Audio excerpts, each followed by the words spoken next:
female leaders as change makers, and most importantly, their impact in school life, because it all starts within. It all starts from where you lay the foundation. So, and the audience, please, if you need to engage in this discussion, you can contact us on all our social media platforms, Twitter, YouTube, and even Google Day TV. We are live. So you can send in any information, you can say hello, hi, and give us your views about today's topic. So, my dear co-schoolmates, I want to first ask you this question because I've seen that we are already having people who are showing us the true definition of what we want to talk about. So, you are change makers already because you've told me that you're leaders in school. You are the vice president and the health minister. So, Madam Vice President and Miss Health Minister, what has been your experience in school as female leaders? So I won't say that my experience has been all that good or that smooth. It has been full of lessons. I've learned a lot of things because I remember there is a day a boy said something. He said that, how can a cow lead bulls? And that thing really hit me. I wanted to come up and I show that boy that we women or we girls can really lead them because there are some things which we can do and they can't do them. So I've really learned a lot of things. I've really learned how to engage with people. I've really learned how to stand up for myself and how to stand up for my fellows. Yeah, that's it. So, how can a cow lead bulls? Oh my God. But that is not their problem, actually. It is all coming from the societies where they were groomed from, because they've grown up with this old mentality that actually a girl or a female cannot do anything. So don't blame them, but particularly I believe that you can change their mindset. So, Madam Health Minister, what is your experience as a female leader in school? Firstly, my experience was very hard, because when I reached to that position, I was asking myself, what am I going to do? What am I going to tell the students? Because there is that situation came in where I had to move to the boys' dormitory to treat them. And I used to ask myself, how am I going to do it? Because you can find some boys when they have that tendency of bullying girls, wanting to touch you. But I was like, oh Lord, what am I going to do? Indeed, due to the experiences, like I talked to there is a certain teacher called Basas Maya. I talked to her and she was like, you have those guts that you can stand up and then you can go and treat those boys there. And indeed, I got that confidence. And right now, I'm very grateful that I can stand and I talked something and all of them can listen to me. And guess what? Right now, even boys, they come to me because there is that certain boy who said, how can a girl come into our dormitories to treat us? It's impossible. But right now, that boy even came to me and said, you know what? I'm suffering from this and this. Can I get some solution from it? Right now, I feel like I'm that one girl who was there dreaming of it, but I couldn't even think that one day I can make it. But right now, I'm here.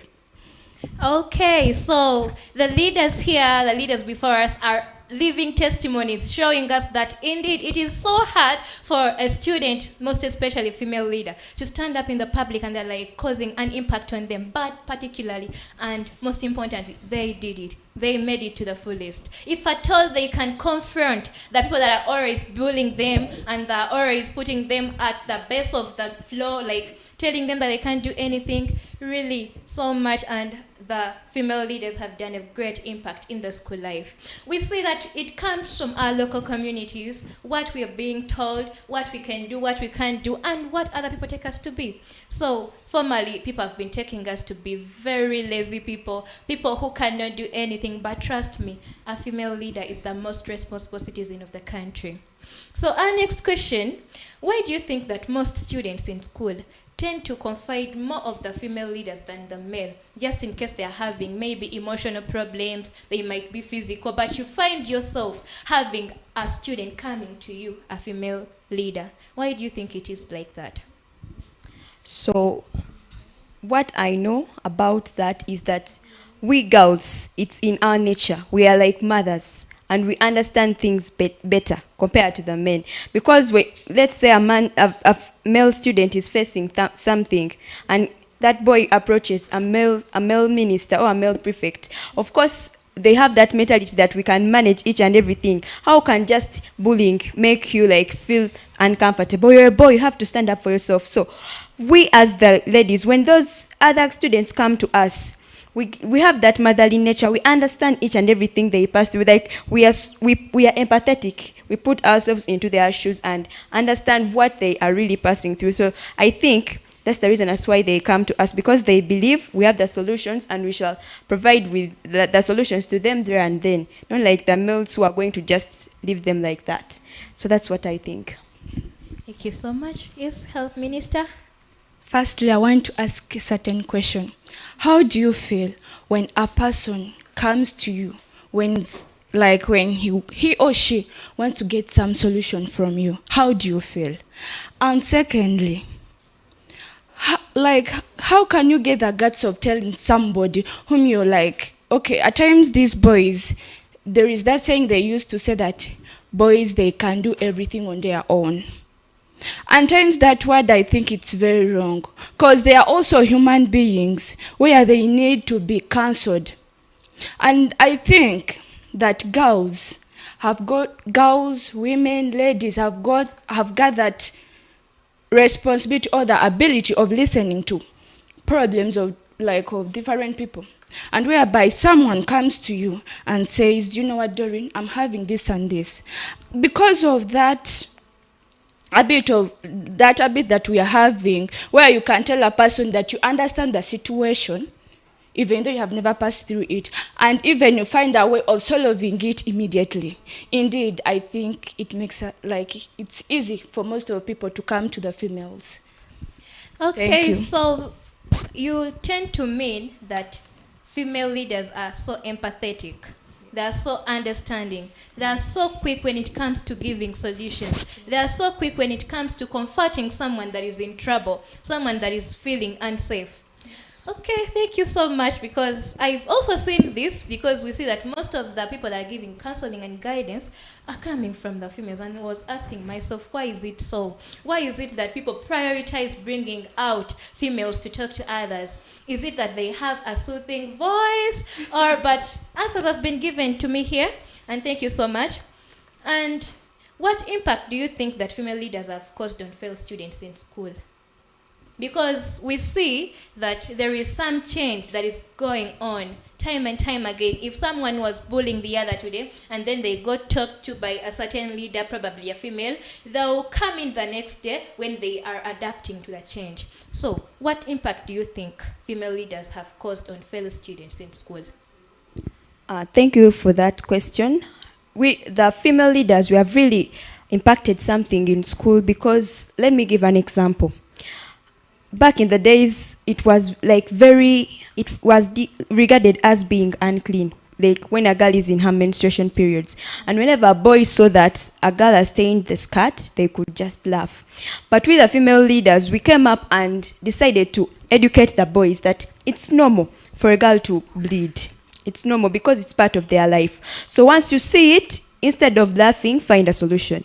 You can maybe give her a sweater to cover up, or inform her to go and fix herself. So we have really impacted the boys in such a way that they can know how to deal with girls. And we have made an impact by showing the girls that however much they regard you as someone who is fragile, you shouldn't use it for your own advantage. You should not minimize the boys because you know that you're having some excess support. You should instead be equal. Do not take them of the regard, because you know even if he slaps you, you're going to go and report, and of course he will be the one who is guilty. You understand? So that's the impact we are causing. We are bringing equality, and we are bringing in that inclusiveness. Yeah. Thank you so much. So you're fostering inclusivity to everyone, whether boy or girl, short, small, big. Thank you so much, because it is also good to make people feel comfortable when they come to a particular environment, not leaving them out. So, Health Minister, what do you think? It's not thinking, Okay. It's the reality. Oh, okay. Yes. The first impact is they have provided emotional, physical, and mental support to different people or to different students regarding of their race, color, level of income. You know, there is those students who brag out there when you're in the school, like when you're in classes or in school, where it's like, I got money, so no one can tell me. But at times they reach in a corner where even they can't think of any solution to, like to actually their problems. So when they come to you, they're like, during this and this is happening, and indeed you provide that emotional support to them, and indeed it's a great thing always. And another thing, they help in decision making, because once, like when you get in leadership, there is those sessions where they are going to teach you about different things. They tell you how you can help people in different hardships, in different ways. So when they come to you, you can provide quick decisions, and indeed those decisions at times they are very productive to their lives. So I think we have done great. Okay, thank you so much. So, female leaders are fostering a sense of responsibility, a sense of inclusivity in the societies, in the school, and even outside. Thank you so much for today, and we are so glad to have you here. So, I can't let you leave without saying hello to your beloved ones. So, you can say hi to anyone out there. Yeah, so I want to send greetings to my beloved mom, the most beautiful woman, the energetic one, the capable one. I know you're watching me right now. I love you so much, Mom. A happy Women's Day. I appreciate in each and everything you're doing for me. My beloved sister, Nakavuka Regina Desire, I love you so much. You're my role model. I'm looking up to you always, and thank you for always being there for me. And lastly, I want to also send my greetings to our beloved HM, Mr. Kato Edward. Thank you for opening up doors for us. Thank you for always being there for us. Thank you for always mentoring us spiritually, mentally, physically, in each and everything. Thank you for making me a better version of myself. Yes, Health Minister. For me, I want to send greetings to my beloved family, especially my sisters, because those three girls, Eva, Robina and Joanne, they have been there for me. Because there is a certain day, like I was in Form 1, I told them I want to be a leader in a secondary school. So they were like, what are the conditions that you're basing on? And I told them. So I reached a moment where I was like, sichabiganzemu. And they were like, Dora Nedda, you said you want to be a minister in any school that you go in secondary level. Indeed, they impact me until I reached where I am today. So I'm very grateful for those three sisters of mine, and indeed, they are my life. And also, I want to send greetings to the Google Day TV, and especially Miss Jane. Thank you for giving us this opportunity to talk to people there out there. And indeed, we are inspiring some girls there. So any girls inspired by us, please continue and be confident in whatever thing you do. You're going to get challenges where people, they are going to say, but I'm telling you what, you can make it. Thank you very much. Thank you so much, Madam Health Minister. Of course, I can't let go of the show without saying hello to anyone. So, my mother, I hope you're watching me, and my brother, because you've been very important people in my life. You've done so great. Thank you so much, and happy Women's Day to my mom. Thank you so much for bearing the labor pains. Of course, you gave me a chance to live, and it is a great pleasure. And then, I would wish to thank our head teacher. Because sometimes they might be head teachers, but when they are not caring, but he's so caring, he's so loving, he gives us opportunities to the fact that we are standing here today because he is allowing. Thank you so much. And the people out there, it is not all about who you are, and what you can do, because you can do anything. There is a saying that goes in the Bible that everything is possible with God. So whenever I put God first, of course, everything shall be done. Everything shall abide by what we want it to do. And we can do anything, whether one supports us or they don't support. It is all about my mentality. And negativity is the worst evil in life. So keep on positivity and you'll move on to your life. And once again, thanks to the sponsors of the show, Ebenezer Christian High School, Bulenga, Genesis Christian School International, and Protein hibiscus drink. Stay healthy once you take this drink. And the viewers, of course, every Saturday from 10 a.m. to 11 a.m. Tune in to Gugudia TV. Don't miss the show. The students from BC. Thank you so much. Bye-bye.